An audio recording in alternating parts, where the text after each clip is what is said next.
व्याख्यामुद्रां करसरसिजैः पुस्तकं शङ्खचक्रे बिभ्रद्भिन्नस्फटिकरुचिरे पुण्डरीके निषण्णः अमलानश्रीरमृतविशदेरंशभिप्लावयन् मामाविर्भूयादनकमहिमा मानसे वागधीशः। नमस्ते प्राणेश प्रणतविभवायावनिमगाः नमः स्वामिन् रामप्रियतमः नमन् गुरुगुण नमस्तुभ्यं भीमप्रबलतमकृष्णेष्टभगवन् नमः श्रीमन्मध्वप्रदिश सुदर्शन्नो जय जय श्रीगुरुभ्यो शास्त्र प्रकार सूतक आचರಣೆ ನಮಗೆ नारायणं सुरगुरुं जगदेकनाथं भक्तप्रियं सकललोकनमस्कृतं च त्रैगुण्यवर्जितमजं विभुमाद्यमीशं वन्दे भवग्नम् अमरासुरसिद्धवन्द्यं नारायणं नमस्कृत्य नरं चैव नरोत्तमं देवीं सरस्वतीं व्यासं ततो जयमुदीरये।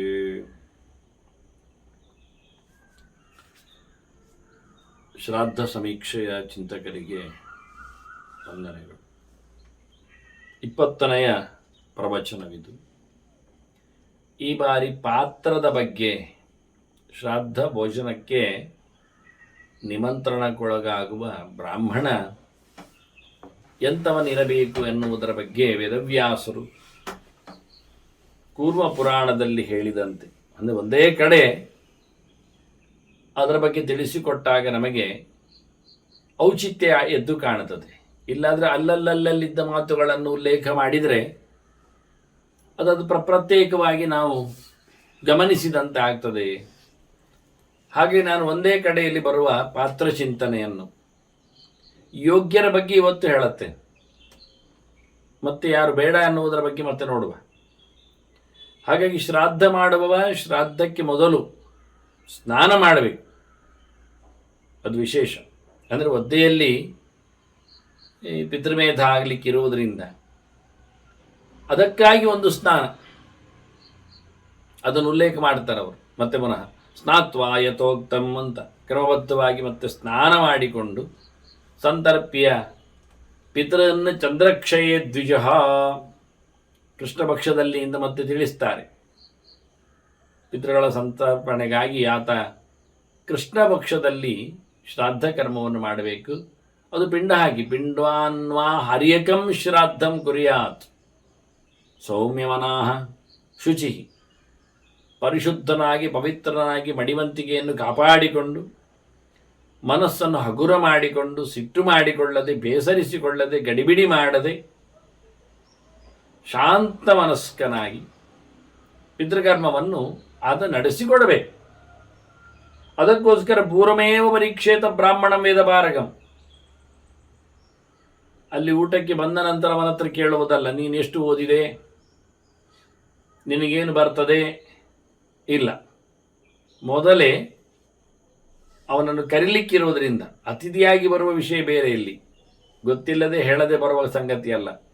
ಇದು ಕರೆಯುತ್ತೇವೆ ನಾವು ಅವರನ್ನು. ಕರೆದವರಿಗೆ ಪಾದಪ್ರಕ್ಷಾಳನೆಲ್ಲ ಮಾಡಿಕೊಂಡು ಅಭ್ಯಂಗಾದಿಗಳು ನಡೆಸಿಬಿಟ್ಟು ಅವರಿಗೆ ನಾವು ಊಟೋಪಚಾರಗಳನ್ನು ನಡೆಸಿಕೊಡುತ್ತೇವೆ, ಅವನಲ್ಲೇ ಮೀಯುವುದು. ಹೀಗಾಗಿ ಮೊದಲೇ ಅವನನ್ನು ತಿಳಿದವನ ಹೌದಾ ಅಲ್ಲವಾ ಅಂತ ನಾವು ಕೇಳಿಕೊಳ್ಳಬೇಕು, ಅವನಲ್ಲಿಯೋ ಅವನಿಗೆ ಸಂಬಂಧಪಟ್ಟವರಲ್ಲಿಯೋ. ಹಾಗಾಗಿ ಅವನು ಇಲ್ಲಿ ವೇದಪಾರಗ ಅಂದರೆ ಚೆನ್ನಾಗಿ ವೇದವನ್ನು ಅರ್ಥ ಮಾಡಿಕೊಂಡವ, ಓದಿಕೊಂಡವ. 4 ವೇದಗಳ ಬಗ್ಗೆ ಇಲ್ಲಿ ಈ ಪಾತ್ರನ ಚಿಂತನೆಯನ್ನು ವೇದವ್ಯಾಸರು ಕೊಡ್ತಾರೆ. ಋಗ್ವೇದ ಓದಿದವ, ಯಜುರ್ವೇದ ಓದಿದವ, ಛಂದೋಗ, ಸಾಮಗ, ಅಥರ್ವವಿತ್, ಬಹುರುಚ ಎಲ್ಲ ಶಬ್ದಗಳಿಂದ ಉಲ್ಲೇಖ ಮಾಡ್ತಾರೆ. ಹಾಗಾಗಿ ವೇದಗಳ ಬಗ್ಗೆ ಅಧ್ಯಯನ ಮಾಡಿದವನಿಗೆ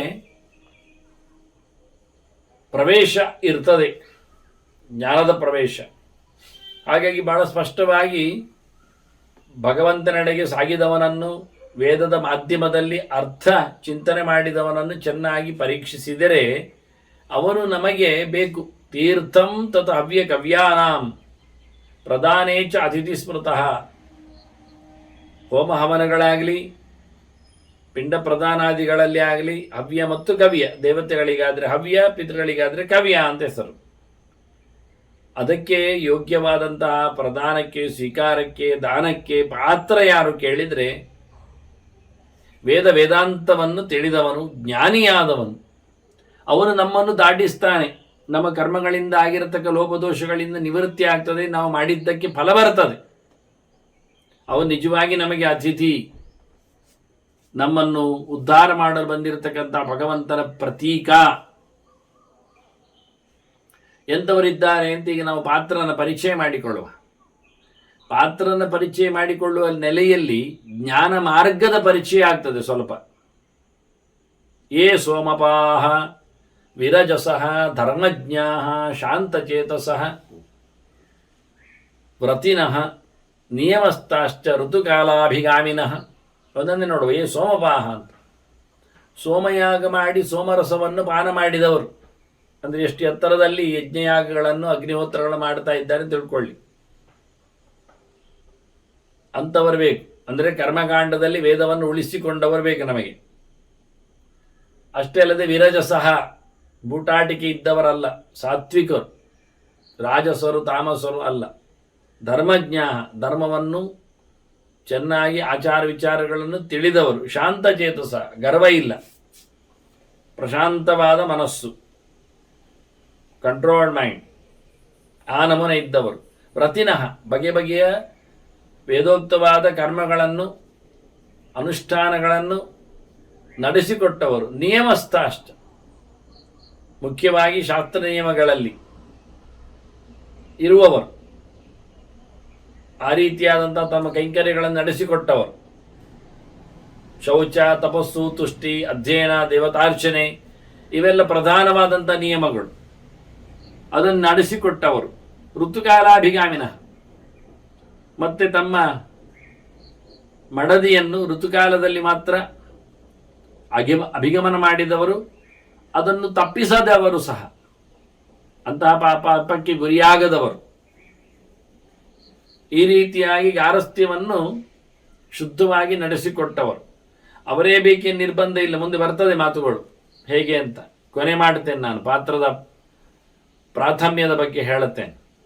ಅಗ್ನಿಹೋತ್ರ ಬರಹ ವಿದ್ವಾನ್ನ ನ್ಯಾಯವಿಚ್ಚ ಷಡಂಗವಿತ್ತು. ಪ್ರತಿನಿತ್ಯ ಅಗ್ನಿಹೋತ್ರವನ್ನು ನಡೆಸಿಕೊಡಬೇಕವನು. ಸಾಯಂ ಪ್ರಾತರ್ ಅಗ್ನಿಹೋತ್ರಂ ಜುಹೋತಿ ಅಂತ ಹೇಳಿದಾಗೆ, ಯಾವತ್ತು ಅಗ್ನಿಯನ್ನು ಸ್ವೀಕಾರ ಮಾಡ್ತೇನೆ ಆವತ್ತು ಸಂಜೆಯಿಂದ ಶುರು ಮಾಡಿಕೊಂಡವ ಸೂರ್ಯಾಸ್ತ ಸೂರ್ಯೋದಯದ ಸಂದರ್ಭದಲ್ಲಿ ಅಗ್ನಿಪಸ್ಥಾನವನ್ನು, ಅಗ್ನಿ ಆರಾಧನೆಯನ್ನು ಮಾಡಬೇಕವನು. ಅದಕ್ಕಾಗಿ ಅಗ್ನಿಹೋತ್ರಿಯನ್ನು, ದನವನ್ನು ಸಾಕಿಕೊಂಡದರ ಹಾಲನ್ನು ಉಪಯೋಗಿಸಿಕೊಳ್ಳಬೇಕವನು ಶುದ್ಧವಾದಂಥ ಯಜ್ಞಧೇನುವಿನಲ್ಲಿ. ಹಾಗೆಯೇ ತಿಳಿದವನಾಗಿ ಒಳ್ಳೆ ವಿಚಾರ ಮಾಡತಕ್ಕ ಸಾಮರ್ಥ್ಯವುಳ್ಳವನಾಗಿ ನ್ಯಾಯ ವೇದಾಂತಗಳಲ್ಲಿ ತರ್ಕದ ಭಾಷೆಯಲ್ಲಿ ಭಗವಂತನ ಚಿಂತನೆಯನ್ನು ಗಟ್ಟಿ ಮಾಡಿಕೊಳ್ಳಲಿಕ್ಕೆ ಆಗ್ತದೆ. ಇನ್ನೊಬ್ಬರಿಗೆ ಹೇಳಿಕೊಡ್ಲಿಕ್ಕೆ ಬರ್ತದೆ, ಇಲ್ಲ ಸೋಲ್ತಾನೆ, ದೃಢ ಆಗುವುದಿಲ್ಲ, ಮನನ ಮಾಡಲಿಕ್ಕೆ ಬೇಕದು. ವೇದ ಮಾತ್ರ ಅಲ್ಲ, ವೇದಾಂಗಗಳನ್ನು ತಿಳ್ಕೊಳ್ಬೇಕು ಅವನು. ವೇದಗಳನ್ನು ಹೇಗೆ ಉಪಯೋಗಿಸಿಕೊಳ್ಳಬೇಕು ಅಂತ ಹೇಳಬೇಕು ಹೇಗೆ ಅಂತೇಳಿ, ಅದರ ಮೀಟರ್ ಏನು, ಅದರ ಅರ್ಥ ವಿವರಣೆಗೆ ವ್ಯಾಕರಣ ಏನು, ಅದನ್ನು ಹೇಗೆ ಅರ್ಥ ಮಾಡಲಿಕ್ಕೆ, ಅದನ್ನು ಹೇಗೆ ವಿನಿಯೋಗಿಸಿಕೊಳ್ಳಲಿಕ್ಕೆ, ಅದನ್ನು ಯಾವ ಕಾಲದಲ್ಲಿ ಏನನ್ನು ಬಳಸಬೇಕು ಅನ್ನತಕ್ಕಂಥ ಜ್ಯೋತಿಷ್ಯ, ಶಿಕ್ಷಾಶಾಸ್ತ್ರ, ಛಂದಸ್ಸು, ವ್ಯಾಕರಣ, ನಿರುಕ್ತ, ಅದನ್ನು ಬಳಸುವ ವಿಧಾನ, ಕಲ್ಪಸೂತ್ರ, ಇವನ್ನೆಲ್ಲ ತಿಳ್ಕೊಳ್ಬೇಕು ಅವನು. ತಿಳಿದಿರಬೇಕು ಅವನು. ತಿಳ್ಕೊಳ್ಳಿಕ್ಕೆ ಇಷ್ಟಪಟ್ಟಿರಬೇಕು, ತಿಳಿಯುವ ಮಾರ್ಗದಲ್ಲಿರಬೇಕು. ಒಟ್ಟಾರೆ ಮಂತ್ರ ಬ್ರಾಹ್ಮಣ ವಿಚ್ಚೈವ, ಸಂಹಿತೆಯ ಅರ್ಥ, ವಿನಿಯೋಗದ ವ್ಯವಸ್ಥೆ, ಪ್ರಯೋಗ ಪದ್ಧತಿ, ಯಷ್ಟಸ್ಯ ಧರ್ಮ ಪಾಠಕ, ಧರ್ಮಪ್ರಜ್ಞೆ, ಧರ್ಮಾಭಿಮಾನ, ಧರ್ಮಾಚರಣೆ, ಋಷಿವ್ರತಿ, ಋಷಿಕಶ್ಚ, ಋಷಿಗಳಂತೆ ಬದುಕುವುದು, ತೃಪ್ತಿ, ಗೆಡ್ಡೆ ಗೆಣಸುಗಳಲ್ಲಿ ಊಟ ವ್ಯವಸ್ಥೆ, ನಿರಂತರ ಜಪತಪಾನುಷ್ಠಾನಗಳು, ಮೌನ, ಉಪವಾಸಾದಿಗಳು, ಋಷಿ ಮಗನಂತೆ, ಋಷಿಗೆ ಸಂಬಂಧಪಟ್ಟವನಂತೆ, ತಥಾ 12 ವಾರ್ಷಿಕ, 12 ವರ್ಷ ಅಧ್ಯಯನ ಮಾಡಿದವನಾಗಬೇಕು. ಅಧ್ಯಯನಕ್ಕೆ ಅಷ್ಟು ಕಾಲವನ್ನು ಕೊಟ್ಟಿರಬೇಕವನು. ಬ್ರಹ್ಮದೇಯಾನುಸಂತಾನ, ಅವನ ಬದುಕು, ಅವನ ಪರಂಪರೆ, ಅವನ ಮನೆತನದವರು ವೇದಾಂತಗಳನ್ನೆಲ್ಲ ಹೇಳಿಕೊಟ್ಟವರಾಗಬೇಕು. ವಿದ್ಯಾದಾನ ಮಾಡಿದವರು ಬೇಕು ನಮಗೆ. ಬೇರೇನು ಕೊಟ್ಟವರಾಗುವುದಕ್ಕಿಂತ ಹೆಚ್ಚು ಇನ್ನೊಬ್ಬರಿಗೆ ಹೇಳಿಕೊಟ್ಟಾಗ ಗಟ್ಟಿಗನಾಗ್ತಾನೆ ಅಂತ ಕ್ರಮ. ಅಧ್ಯಯನ ಮಾಡುವಾಗ ಗುರುಗಳಲ್ಲಿ ಅವನಿಗೆ ಬರುವಂಥದ್ದು ಬಹಳ ಕಡಿಮೆ. ಮುಂದೆ ಅವನು ಎಲ್ಲರೊಳಗೆ ಸೇರಿಕೊಂಡು ಅಧ್ಯಯನ ಮಾಡೋದು ಹೆಚ್ಚು.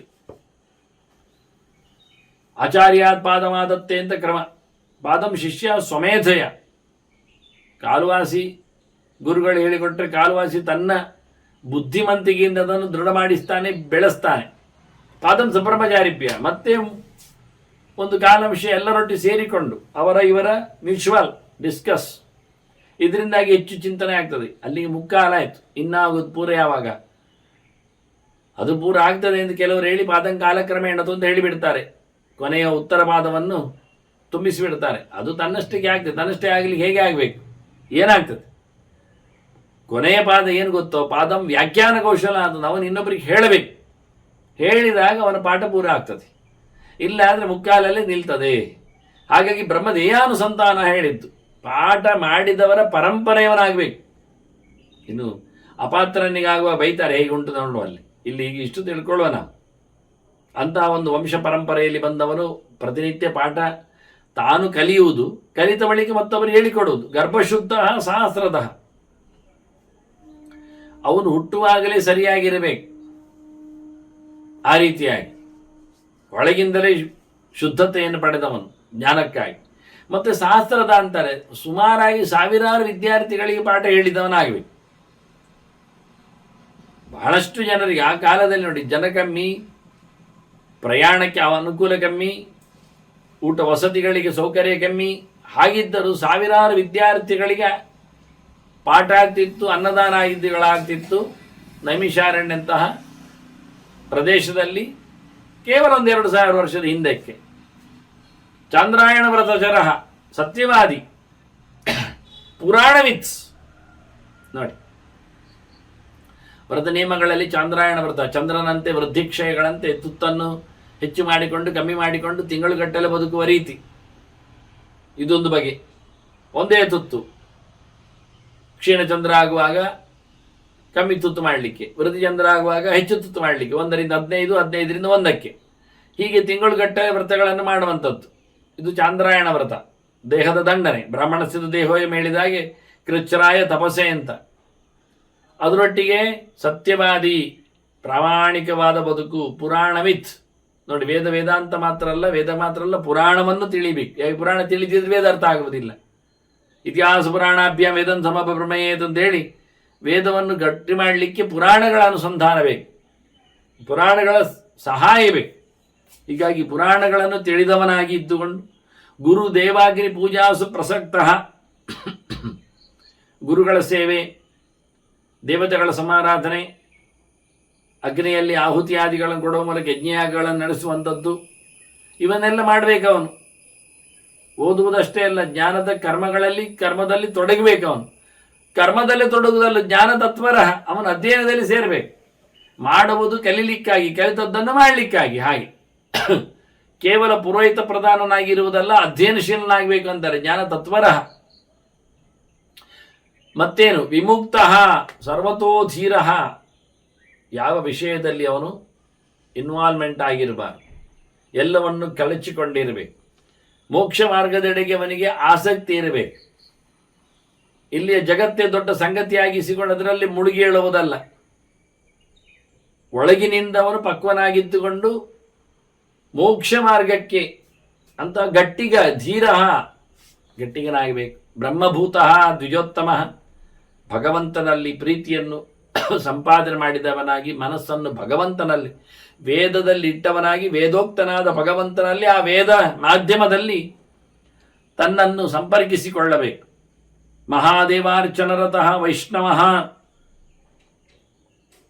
ವಿಷ್ಣು ಪಾರಮ್ಯವಾದಿ ಆಗಬೇಕು. ವೇದದಲ್ಲಿ ಭಗವಂತನಲ್ಲದ ಇನ್ಯಾರನ್ನು ಹೇಳಲಿಕ್ಕಾಗ್ತದೆ? ವೇದೇ ರಾಮಾಯಣೇ ಚೈವ ಪುರಾಣೇ ಭಾರತೇ ತಥಾದೋ ಅಂತೇಜ್ ಮಧ್ಯೇಜ ವಿಷ್ಣು ಸರ್ವತ್ರ ಗೀಯತೆ ಅಲ್ವಾ? ಹಾಗಾಗಿ ಪರಮ ವೈಷ್ಣವನಾಗಿದ್ದುಕೊಂಡು, ವಿಷ್ಣು ಸರ್ವೋತ್ತಮತ್ವವಾದಿಯಾಗಿದ್ದುಕೊಂಡು ವೇದವ್ಯಾಸರು ಹೇಳತಕ್ಕಂಥ ಮಾತು, ತಾವು ರಚನೆ ಮಾಡಿದ ಪುರಾಣಗಳನ್ನು ಓದಿಕೊಳ್ಳಬೇಕು ಅಂತ. ಹಾಗಾಗಿ ಪುರಾಣಗಳ ಸಾರ ಏನಾಗ್ತದೆ?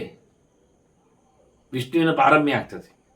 ಹಾಗಾಗಿ ಹೇಳ್ತಾರೆ ವೈಷ್ಣವ ಅಂತ. ಇವರೇ ಹೇಳುವಂಥದ್ದು. ಪಾತ್ರ ಯಾರು ಶ್ರಾದ್ದಕ್ಕೆ ಅಂತ ಹೇಳುವಾಗ ಪುರಾಣವಿದ್ ವೈಷ್ಣವ ಅಂತೇಳಿ. ಆದ್ರಿಂದ ಪುರಾಣದಲ್ಲಿ ಓದಿಕೊಂಡವ ಪುರಾಣವನ್ನು ಅವೈಷ್ಣವನಾಗುವುದಿಲ್ಲವ. ಯಾಕೆಂದ್ರೆ ಪುರಾಣವಿದ್ ವೈಷ್ಣವ ಅಂತ ಒಟ್ಟೊಟ್ಟು ಹೇಳ್ತಾ ಇದ್ದಾರೆ ವೇದವ್ಯಾಸರು. ಪುರಾಣ ತಿಳಿದವ ವೈಷ್ಣವ ಶಾರದಕ್ಕೆ ಬೇಕು ಅಂತ ಮಹಾದೇವಾರ್ಚನ ವ್ರತ ಅಂದಿದ್ದಾರೆ. ಮಹಾದೇವ ಅಂದ್ರೆ ನೀವು ಬೇಕಾದ್ರೆ ರುದ್ರನನ್ನು ಇಟ್ಕೊಳ್ಳಿ, ಆದಿದೇವೋ ಮಹಾದೇವ ಅಂತ ದೇವದೇವನಾದವ ಭಗವಂತ ಅಂತ ಅರ್ಥ ಮಾಡದಿದ್ರು, ನಿಜವಾಗಿ ಭಗವಂತನೇ ಅರ್ಥ ಮಾಡದಿದ್ರು, ಶಿವಾದಿಗಳ ಪೂಜೆ ಮಾಡ್ತಾ ಇದ್ರು, ಅವನು ವೈಷ್ಣವನಾಗಿರ್ಬೇಕು, ವಿಷ್ಣು ಭಕ್ತನಾಗಿರ್ಬೇಕು, ಪರಮ ವೈಷ್ಣವನಾಗಿರ್ಬೇಕು, ಭಗವಂತನ ಪಾರಮ್ಯವನ್ನು ಒಪ್ಪಿರ್ಬೇಕು. ಭಗವಂತನ ಪಾರಮ್ಯ ಒಪ್ಪಿಕೊಂಡೇ ಇತರ ದೇವತೆಗಳನ್ನು ಪೂಜೆ ಮಾಡುವ ಕ್ರಮ ವಿಧಾನ. ಅವರ ಮಕ್ಕಳು, ಮೊಮ್ಮಕ್ಕಳು, ಮರಿಮಕ್ಕಳು ಅಂತ ಹೇಳಿಕೊಂಡು ಪರಿವಾರದವರನ್ನು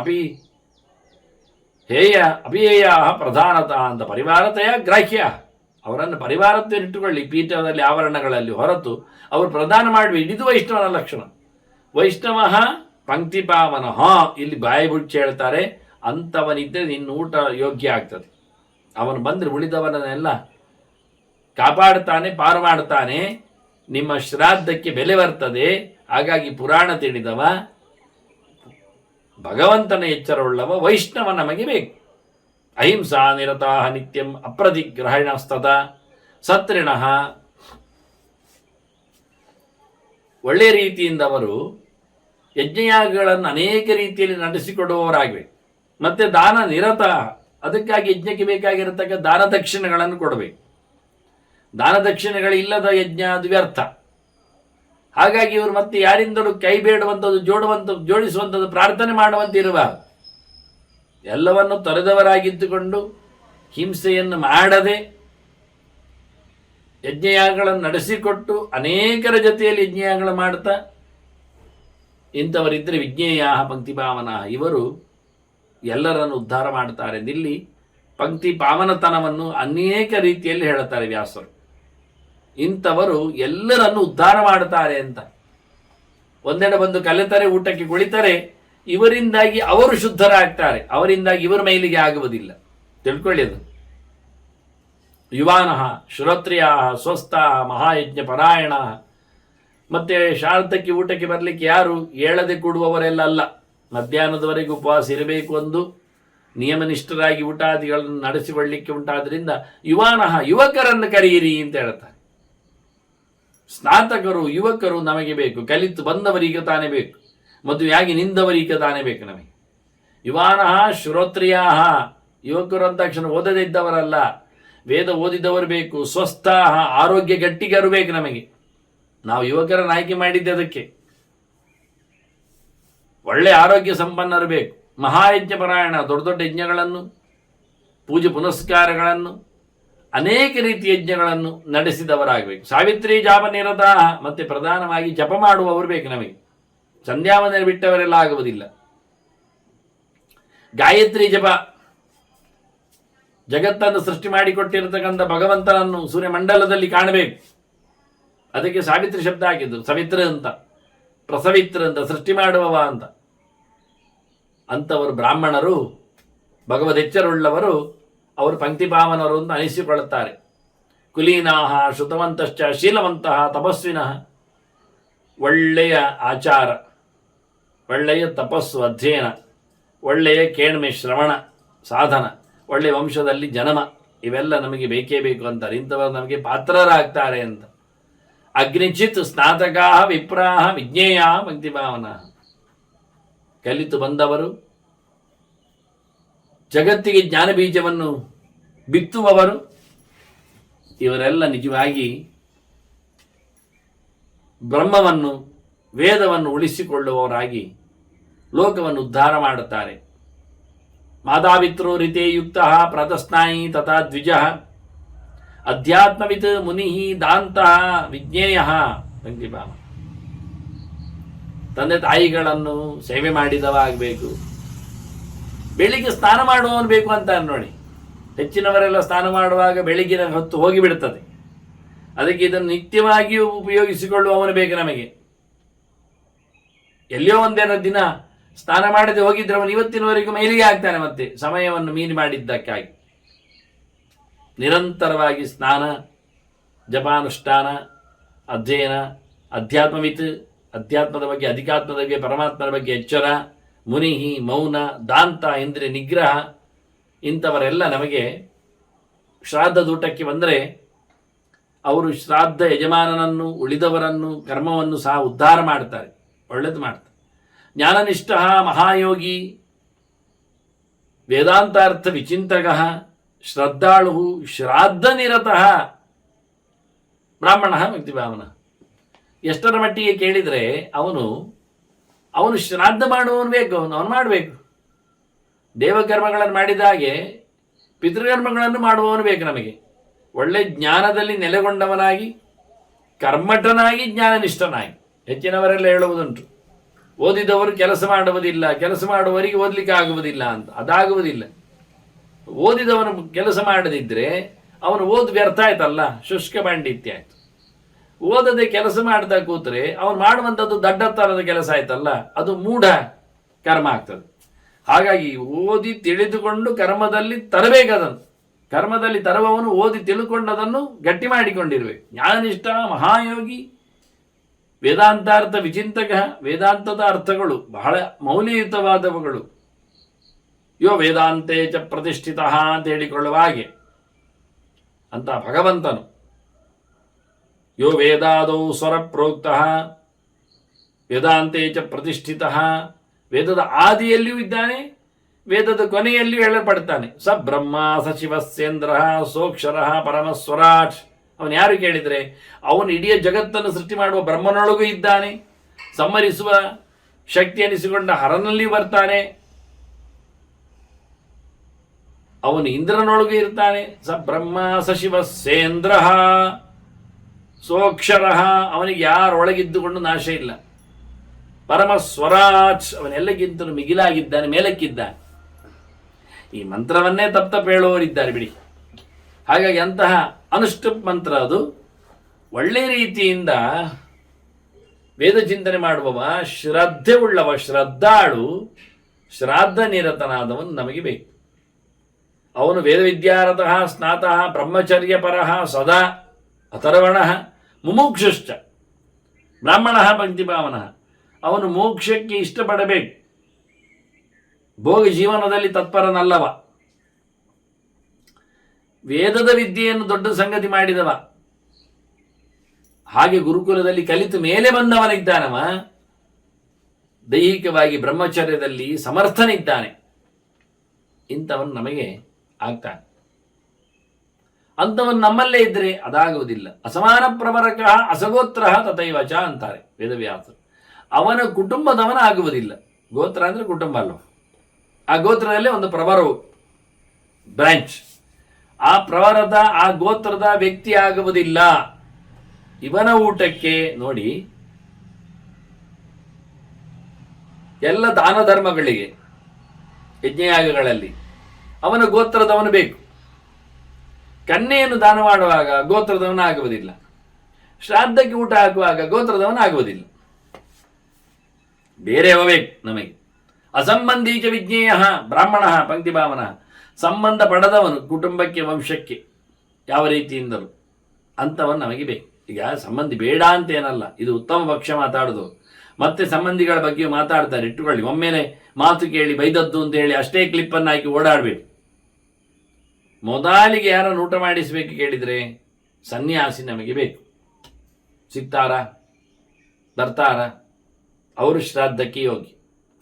ಭೋಜೇತ್ ಯೋಗಿನಂ ಪೂರ್ವಂ ತತ್ವಜ್ಞಾನರತಂ ಯತಿಂ. ಸುಮ್ಮನೆ ಅವನು ಕಾಷಾಯ ಬಟ್ಟೆ ಹುಟ್ಟದ್ದಲ್ಲ, ಮೋಕ್ಷ ಮಾರ್ಗವನ್ನು ತುಳಿದಿದ್ದಾನೇನು ಸುಮ್ಮನೆ ಅಲ್ಲ.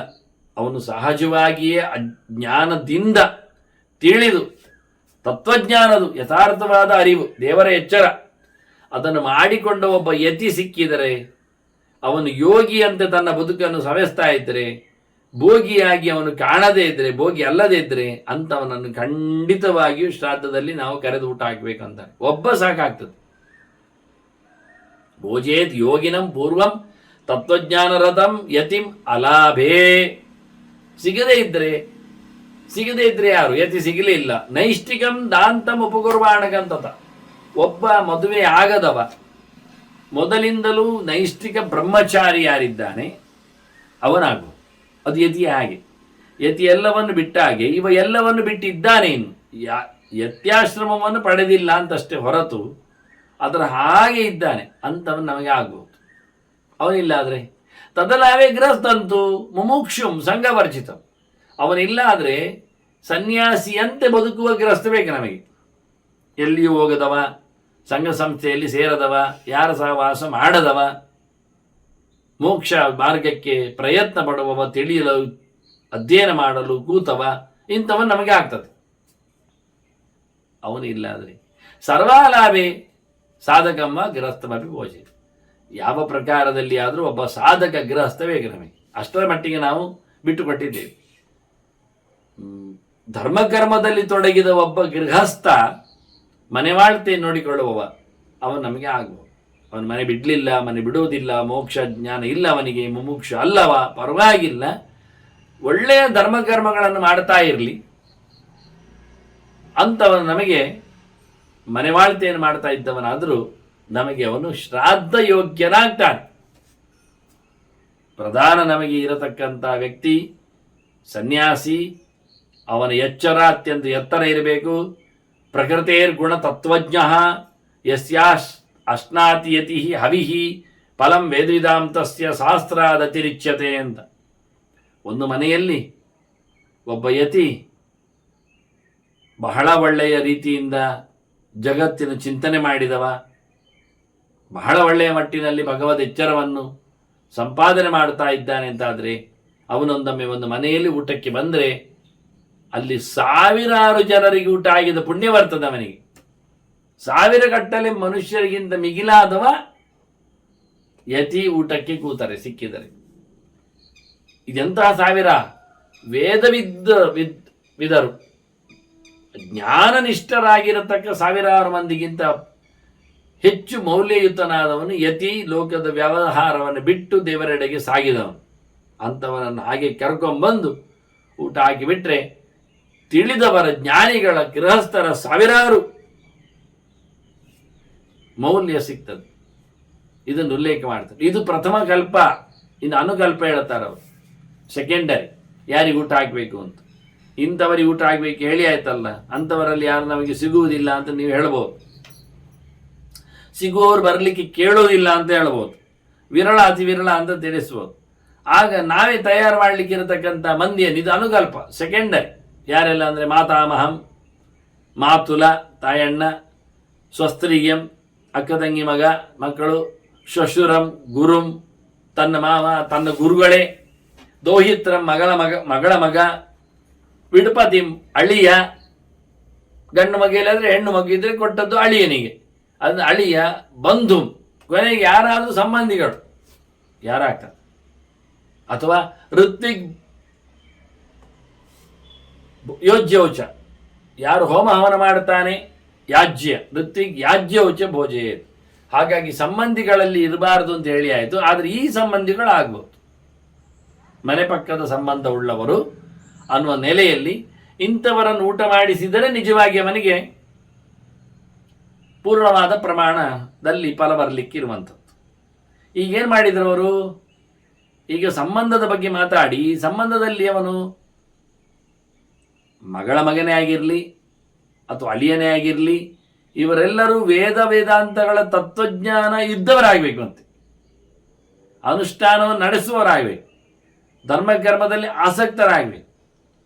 ತೀರಾ ಲೌಕಿಕರಲ್ಲ, ಶಬ್ದ ಹೇಳಿದ್ದವನು. ಆದರೆ ನಮಗೆ ಬೇಕಾದ್ದು ಹೊರಗಿನಿಂದ. ಈಗಾಗಲೇ ಯತಿ ಧರ್ಮವನ್ನು ಪಡೆದವನು ಬೇಕು. ಶ್ರಾದ್ದಕ್ಕೆ ಯತಿ ಪ್ರಧಾನನಾಗ್ತಾನೆ. ಅವನು ಬರುವುದೇ ಭಿಕ್ಷೆಗೆ ಸಂಜೆ ಮಧ್ಯಾಹ್ನ ಕಳೆದೇ ಬರುವುದು. ವ್ಯಂಗಾರೆ ಭುಕ್ತವಜ್ಜನೆ ಅಂತ ಹೇಳಿದಾಗೆ ಪಾತ್ರ ತೊಳೆದ ಬಳಿಕ, ಬೆಂಕಿ ನಂದಿದ ಬಳಿಕ ಎಲ್ಲರೂ ಊಟ ಮಾಡಿ ಶಾಂತವಾದ ಮನೆಗೆ ಪ್ರವೇಶ ಮಾಡಲಿಕ್ಕೆ ಆಗಲೇ ನಿಜವಾಗಿ ಕುತಪದ ಕಾಲ, ಸಂಜೆ ಹತ್ತಿರ, ಸೂರ್ಯ ಅಪರಾಹ್ನ ಆಗಿರ್ತದೆ, ಪಿಂಡದ ಶ್ರಾದ್ದದ ಕಾಲ. ಆಗ ಅವನು ಬಂದರೆ ಶ್ರಾದ್ದದಲ್ಲಿ ಅವನು ನಮಗೆ ಅತಿಥಿ ಆಗ್ತಾನೆ, ಯತಿ ಪ್ರಧಾನನಾಗ್ತಾನೆ, ಮುಖ್ಯನಾಗ್ತಾನೆ. ಅವನಿಗೆ ಕೊಟ್ಟು ಕಳಿಸಬಹುದು. ಅವನು ಕೂತ್ಕೊಳ್ಳೋದಿಲ್ಲ ಅಂದರೆ ಕೊಟ್ಟು ಬಿಡಿ, ಮತ್ತೆ ಮುಂದುವರಿಸಿ ಶ್ರಾದ್ದ ಅಂತಾರೆ.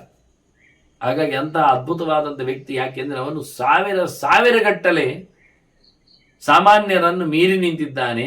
ತ್ಯಾಗ ಮಾಡಿದ್ದರಿಂದ, ಭಗವದೆಡೆಗೆ ಎಚ್ಚರವನ್ನು ಪಡೆದದ್ದರಿಂದ, ನಶ್ವರವಾದದ್ದನ್ನು ಬಿಟ್ಟು ಕೊಟ್ಟದ್ದರಿಂದ ಅನ್ನುವ ನೆಲೆಯಲ್ಲಿ ಅವರು ಯಾರು ಸಿಗದಿದ್ದರೆ ಗುಣವಂತರಾದ ನಮ್ಮಲ್ಲೇ ಜನ ಇದ್ದಾರೆ. ನಮಗೆ ಗುಣವಂತಿಕೆ ಬೇಕೇ ಬೇಕು, ಮೌಲ್ಯಯುತವಾಗಿರಬೇಕು, ಏನೇನೂ ಅಲ್ಲ. ದೇವರನ್ನೇ ಒಪ್ಪದವ, ವೈಷ್ಣವನಲ್ಲದವ, ವಿರೋಧಿಸುವವ ಆಗಿರಬಾರ್ದು. ಬಂಧುಗಳಲ್ಲೇ ಇದ್ದವರಲ್ಲಿ ಯಾರನ್ನು ಉಲ್ಲೇಖ ಮಾಡುವ ಮಾತಾಮಹ, ಮಾತುಲ, ತಂಗಿಯ ಸೋದರಿ ತಂಗಿ ಅಕ್ಕ ಎರಡು ಆಗೋದು, ಸೋದರಿಯ ತಂಗಿಯ ಅಕ್ಕಿಯ ಮನೆ ಮಂದಿವನಿ ಅಂದರೆ ಅವರ ಮಕ್ಕಳು, ಅಥವಾ ಮಾವನೇ, ಅಥವಾ ತನ್ನಗೆ ಪಾಠ ಮಾಡಿದ ಗುರುಗಳನ್ನು ಕುಳ್ಳಿರಿಸಬಹುದು, ಬರ್ಲಿಕ್ಕೆ ಹೇಳಬಹುದು, ಯೋಗ್ಯರೇ, ಮಗಳು, ಅಳಿಯನು ಸಹ, ಇವರೆಲ್ಲರನ್ನು ಸಹ ಅದು ಅವರು ಬಂಧುಗಳಾಗಿದ್ದರೂ ಅಧ್ಯಯನಶೀಲರಾಗಿದ್ದು ಜ್ಞಾನಿಗಳಾಗಿದ್ದಾಗ ಮಾತ್ರ ಎನ್ನುವುದನ್ನು ಅರ್ಥ ಮಾಡಿಕೊಳ್ಳಬೇಕು. ಆದರೆ ಸಂಬಂಧಪಟ್ಟವರು ಗೋತ್ರದವರು ಅಲ್ಲ ಹೇಳಿದ್ದಕ್ಕೆ ಮೊದಲು ಮನ್ನಣೆ ಅವರಿಗಿಲ್ಲ, ಆದ್ಯತೆ ಇಲ್ಲ, ಪ್ರಿಯಾರಿಟಿ ಇಲ್ಲ. ಹೀಗೆ ಈ ರೀತಿಯಾಗಿ ಶ್ರಾದ್ದ ಕರ್ಮಗಳಲ್ಲಿ ನಾವಿವತ್ತು ಪಾತ್ರಗಳನ್ನು ನೋಡಿಕೊಂಡಾಗ ಎಲ್ಲ ಒತ್ತಟ್ಟಿಗೆ ಅಲ್ಲದಿದ್ದರೂ ವೇದಾಂತದ ಅರಿವು, ವೈಷ್ಣವ ಚಿಂತನೆ ಇದೆರಡು ಗಾಢವಾಗಿವೆ. ವೈಷ್ಣವ ಚಿಂತನೆ ಅಂದರೆ ವಿಷ್ಣು ಸರ್ವೋತ್ತಮತ್ವದ ಭಾವನೆ ಅಂದಾಗ ಭಗವಂತನಿಗೆ ಬೇಕಾಗಿರತಕ್ಕ ಸೇವೆ, ಪುನಸ್ಕಾರ, ತೀರ್ಥಪ್ರಾಶನ, ಪ್ರಸಾದ ಧಾರಣೆ ಇವೆಲ್ಲ ಅರ್ಥ ಆಗ್ತದೆ. ಇದೆಲ್ಲ ನಾಟಕೀಯ ಅಲ್ಲ, ಇದು ಸಹಜ. ಹೀಗೆ ಬಹಳ ಚಂದವಾಗಿ ಒಂದು ಪುರಾಣದಲ್ಲಿ ವೇದವ್ಯಾಸರು ಪಾತ್ರಗಳ ಬಗ್ಗೆ ಬಹಳ ಕಟ್ಟುನಿಟ್ಟಾಗಿ ಉಲ್ಲೇಖ ಮಾಡುವ ಮೂಲಕ ಇತರ ಪಾತ್ರರಲ್ಲದವರನ್ನು ನಾವಿನ್ನು ನೋಡಬೇಕಾದ್ದು ಯಾರಿಗೆ ಊಟ ಹಾಕಬಾರದು ಅಂತ ಶುರುವಾಗ್ತದೆ. ಈಗ ನಮ್ಮ ಬಂಧುಗಳ ಬಗ್ಗೆ ಮಾತಾಡಿಬಿಟ್ರು, ಇನ್ನು ನಾವು ಫ್ರೆಂಡ್ಸ್ ಕರೆಯುವ ಅಂದರೆ ಬೇಡವೇ ಬೇಡ ಅಂತ ಹೇಳಲಿಕ್ಕೆ ಹೊರಡ್ತಾರೆ ಈಗ. ಹಾಗಾಗಿ ಮುಂದೆ ಇದು ಒಂದು ಪೋಷನ್ ಆದ್ದರಿಂದ ಪಾತ್ರ ಸ್ವೀಕಾರ, ಪಾತ್ರ ದರ್ಶನ, ಪಂಕ್ತಿ ಪಾವನರು ಅಂತ ಹೇಳಿ ನಾವು ನೋಡಿದ್ದರಿಂದ ಇನ್ನು ಯಾರು ಪಾತ್ರರಲ್ಲ, ಯಾರು ಪಾತ್ರರು ಬೇಡ ನಮಗೆ ಅನ್ನುವುದರ ಬಗ್ಗೆ ಕರಾರವಾಕಾಗಿ ಮೊದಲಿಗೆ ಓದದವರು ಬೇಡವೇ ಬೇಡ ಎನ್ನುವುದು ಸತ್ಯವೇ. ಆದರೆ ಅದು ವೇದವ್ಯಾಸರು ಅದನ್ನು ಹೇಳುವ ರೀತಿಯಲ್ಲಿ ನಾವು ಅದನ್ನು ಚಿಂತನೆ ಮಾಡುವ ಅಂತ ಹೇಳ್ತಾ ಮತ್ತೆ ಅಪಾತ್ರರ ದರ್ಶನಕ್ಕೆ ಮಗದೊಮ್ಮೆ ಸೇರುವ ವಂದನೆಗಳು. ಶ್ರೀಕೃಷ್ಣಾರ್ಪಣೋಸ್ತು. ನಾರಾಯಣ ನಾರಾಯಣ ನಾರಾಯಣ.